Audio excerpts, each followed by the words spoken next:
Hi guys, welcome back to Irish Footy Vlogs. Welcome back to another video of ours. This one's all about Shamrock Rovers and as you can see in the thumbnail, the drive for 5. Obviously nobody has won 5 league titles in a row. Shamrock Rovers have won 4 league titles in a row, obviously twice. Once under one manager in Stephen Bradley. He's gone for the record 5 in a row. And you would think that that's a big, carrot in front of them to go for, really, isn't it, into the season? But it's not easy. It's not easy to go and keep winning title after title after title after title, which they've done so far. Most Shamrock Rovers fans probably say to themselves, and probably say in the comments or whatever, that they will have the hunger next season to go and win the 5 in a row. And they could well be right. For me, it's a difficult one. They may do, they may not do, but it's a question basically. And I think it's a fair and it's a good question as well. But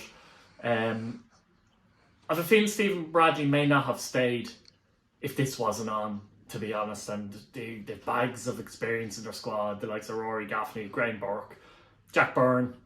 Jack Byrne, now I heard, had an operation in America, and apparently he's gone really, really well, and that operation has really helped him. So if they can get Jack Byrne back playing fairly consistently and well, he's the best midfield player in the league all round. He's a fantastic player to watch, he really is. Some of the signings they've made, obviously, so far, they've brought in Lee Stacey, who will battle with Leon Poles, who, obviously, Manus is gone. But I thought Leon Poles, when he came in for Manus last season, I thought he improved as a goalkeeper, actually, and looked really, really good, to be fair to him. So I wouldn't worry too much there from a Rovers point of view. Josh Hoonihan has come in from Cork City, 22-year-old right back, can also play centre back as well, and left back actually, so he brings that versatility. I've no doubt Bradley will go 3 at the back again, play with 2 wing backs, etc, etc.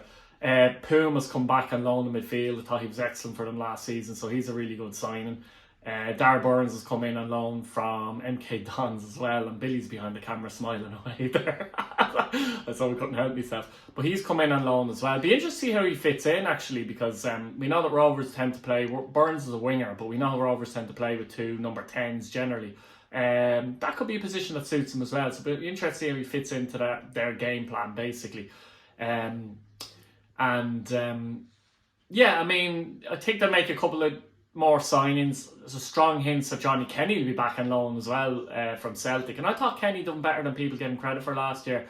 Yes, he didn't get the goals he would have liked to have gotten, but his movement, for example, top notch. Whenever I've seen him play, whether that on TV or live, top notch again, brilliant movement. If he can bring that finishing back into his game, he'll be excellent. He'll be really good from next season. So he's a really intelligent player, Kenny, so I think he can do better next season. Ferrugia's out of contract, I believe, still, so there's question marks whether he'll sign on or not. That could be a big thing for them as well. But they just need these couple of signings. Maybe, I've said it before, 3 or 4 signings, maybe give them a bit of a lift going into the new season. And those experienced players and older players, to give them the kind of hunger and desire to go again. I do think they lost just a small percentage last season. I just don't think personally there was anyone good enough to take advantage. The question mark, if they're like that, if they kind of play like that again this season and finish up in around the same points total, let's say, will someone like a Derry City or St Patrick's Athletic be good enough to take advantage this season? I think it's more possible this season than it was last season, if that's the case. But I'm sure Stephen Bradley will be telling his players to expect Derry and Pats, let's say in particular, to be better. So he's probably saying to his players that, look, we need to be better next season if we're going to win the league. That's what he'll be saying. And sometimes a thing with hunger is, because we'll go back to that, because that's what the video is about, really. The thing with hunger and desire, you might even know it, that you've lost that bit of hunger, a bit of desire. But it's just those small percentages might make a big difference in you winning a title and not winning a title. So, I do think the race is going to run soon, in the next year or 2. Shamrock Rovers fans will be hoping, Bradley will be hoping that, it's not this year, because to get the 5 in a row would just be incredible. As I said, it's never been done before, so it is incredible if they can do it. And it's hard enough to win a league title, lads.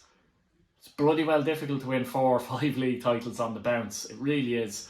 And it'll just be interesting to see if they have that same desire. You won't really know that, though, until later on in the season, because they've started dodgy before. Last year they started the dodgiest, let's say, and I remember earlier on last season looking at Rovers and saying, geez, they haven't won the first 6 games. The only team I felt could beat them last season technically to a title was Derry City. I don't think Derry City took advantage of that bad start from Shamrock Rovers last season.